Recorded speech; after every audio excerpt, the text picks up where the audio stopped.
So I'm going to make up a tool to press this collar back on the case axle shaft. This collar keeps the axle from sliding out and keeps the bearing in place. It was a very tight fit, so what I want to do is grab a plate of steel. I grabbed these from an auction somewhere. It's a good place to go to get random things that are handy for this. I got my dentist pick to scribe a nice mark on the inside so I know what size to cut out. I'm going to stick it on a lathe, and then I'm going to use a bit like this that's just going to cut right into it and cut that centerpiece out. Here we go.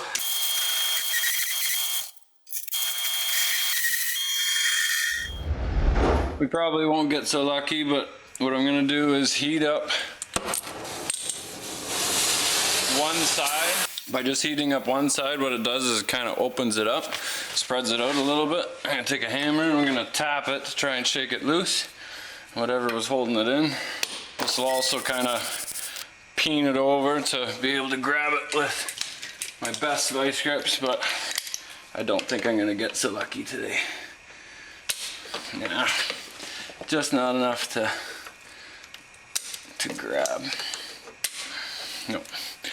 No, I can try all I want, this isn't gonna work. So we'll try and drill it and put an easy out in it.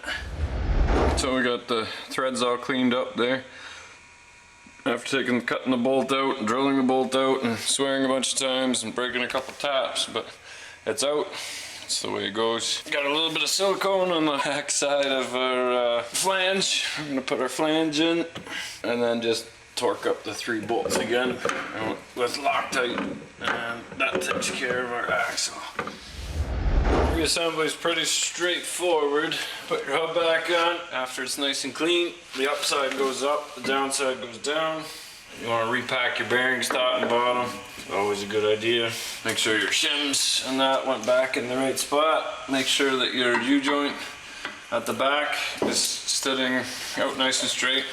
I don't know if you can get it on an angle, but you don't want to have it hit that seal if you can help it. So same shims top and bottom. And you want to take a pry bar and just lift up on it and make sure that there's no play in there, but it still moves up and down free. It's not the end of the world. The only distance that this moves, those bearings, it's not like a wheel bearing in a car where it goes at high speeds. So all it moves is from here to here, so it never makes a full rotation. But you don't want to over tighten it. You'll see some vernelling on the races. If you can't feel it, don't worry about it. What that is a lot of times the tractors sit over the winter and it leaves a mark where the bearings sit on the races. I wouldn't get too overly concerned with it. The bearings generally last the lifetime of the tractor because they, like I said, they barely move.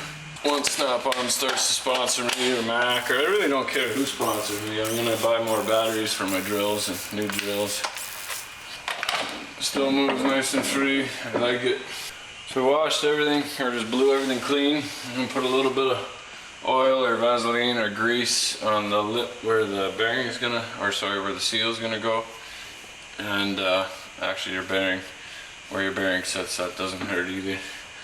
I also want to put a little bit of oil just on the lip of the seal. So it's sitting on the bearing itself. The seal's not on the lip yet.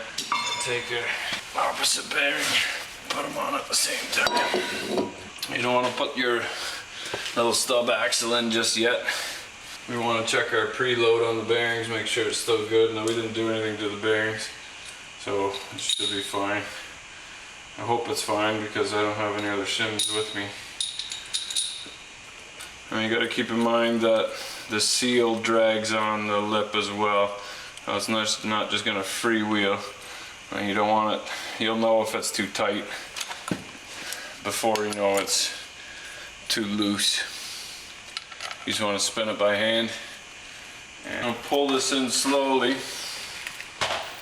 and spin your hub just after the seal is on the lip.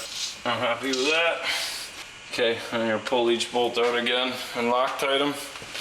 That's how you do a wheel seal. Tighten your castle nuts on your steering again. You have to use a bar to flip that over again.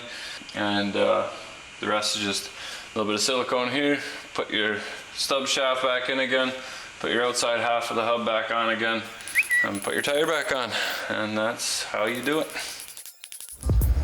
Hey, thanks for watching. Don't forget to like and subscribe, because you never know what you're going to see next week on DeBoss Garage. If you like what you see, there's a lot of stuff happening to help support the channel. And remember, if you're not filthy, you're not rich.